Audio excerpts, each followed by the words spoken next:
Quick update for you guys. I know it's been a little while since I posted anything, but I haven't forgot about you. This is the Z-axis. I'm going to fabricate a belt tensioner for this, but so far it's looking pretty good.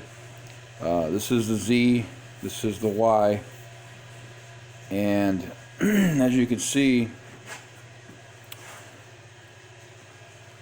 I don't have all the steel just yet, but this is, I want to say 1.5 inch thick solid steel.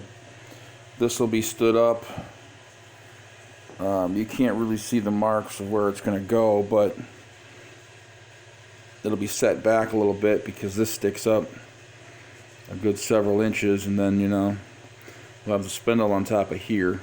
So this whole thing is gonna have to sit back, so its spindle is exactly in the center of this. But these will be sitting on some steel. I still have to put the ball screw in for the X-axis. Making progress. Right now I'm working on a motor mount for this here, for this stepper. Like I said, we got this one mounted. Let me show you the mount I'm working on.